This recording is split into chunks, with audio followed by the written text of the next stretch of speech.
औलाद वालों फूलो फलो करीब की यही दुआ है।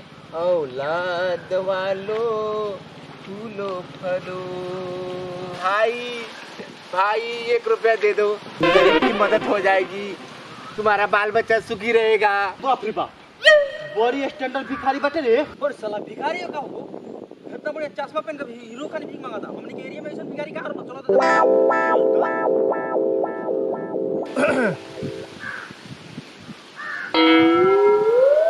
हे मर्दे, तू भिखारी हो का हो? तहनी के का लागता? हम भिखारी ना हई, हम हीरो हई, हम भिखारिये हई।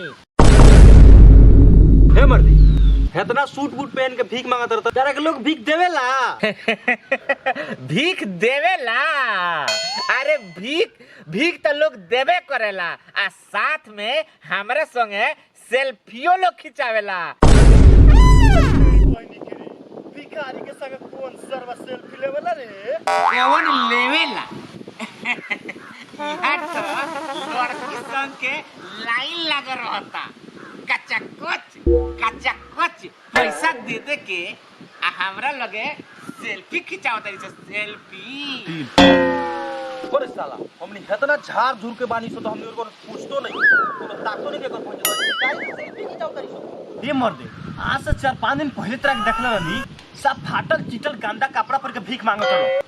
आ अब जाकर तो सब सूट बूट पहन के भीख मांगत रहो। का बात बा हो? जान तरह सब पहले गंदा कपड़ा पहन के भीख मांगत रहनी है तो लोग भीख ना देत रहो, हमार देहिया बसात रहो, सब लड़की देख देख के भाग जात रही सर। आ वो चश्मा लगा के भीख मांगता नहीं नु, सब लोग गाड़ी रोक के 100 200 500 देता। ये मर्दे, तू सुनने वाली गाना न गावेला तो नी गाना गा के सुनामा ना। हां गाना गावे नी, पैसा देबा सो। भाग मर दे, पैसा काटे सो तार होय हजार पैसा छाप देम नु कह दीबो। ठीक बा, गाना सुनावा तानी, पैसा दिहल है ना। एगो नीतीश चाचा पर गाना बनौले बानी, तहनी के सुनाई, सुनो सो। तो मने कह देम त ना सुनैबे। आय सुना जल्दी, चल गाना सुनाओ। ए निकाल रे चप्पल जूता, बैठ। चाचा हमार पलटू महाराज, कुर्सी खातिर आँख में के देले काल्हे रहले आरजेडी संग बीजेपी में आज। नीतीश चाचा हमार पलटू महाराज, 9वीं बार बिहार के भइल बाड़े सीएम, भविष्य में प्लान बा बने के पीएम। बिहार में तो चौपट भइल जाता काम काज, नीतीश चाचा हमार पलटू महाराज, कुर्सी खातिर आँख में के धो देले लाज।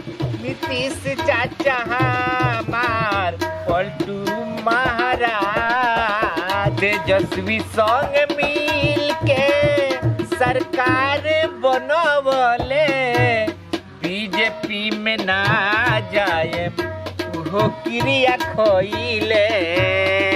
गाड़ी देता नीतीश के गाँव समाज, नीतीश चाचा हमार पलटू महाराज, कुर्सी खातिर आँख में के धो देले लाज।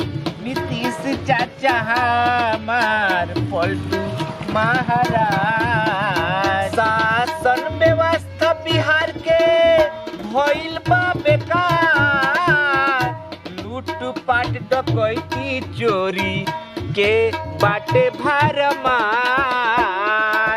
कौनो कीमत पर चाही नीतीश जी के ताज, नीतीश चाचा हमार पलटू महाराज।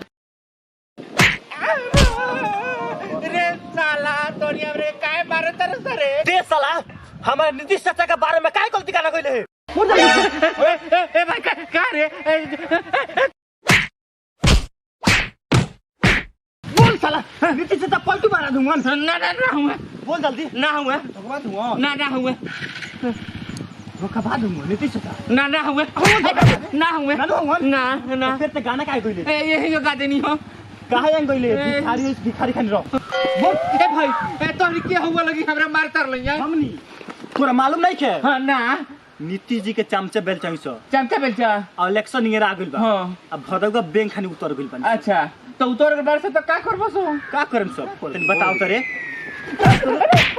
अरे साला भिखारी कभी हाँ। तो नीतीश जी के खराब करता रहे छवि ए ना कर भैया छोड़ दो लगी हम जान ए भैया छोड़ दो लगी हो हमार नीतीश चाचा बेईमान ना हुवन आरजेडी पेलेला तो बीजेपी में भागेलन और साला पेले नारे छीनेला आ छीनेला आ जब बीजेपी पेलेला तो छीनेला तो आरजेडी में भागेलन आज तक हमार नीतीश चाचा को काला धंधा पकड़ाइल बा ना ना फोन पकड़ा काहे खराब गीत कइले ए यही ना पब्लिसिटी लगा पब्लिसिटी ला हां पब्लिसिटी बोल जल्दी और साले का मुड़ी फोड़ मार तो फोड़ मोड़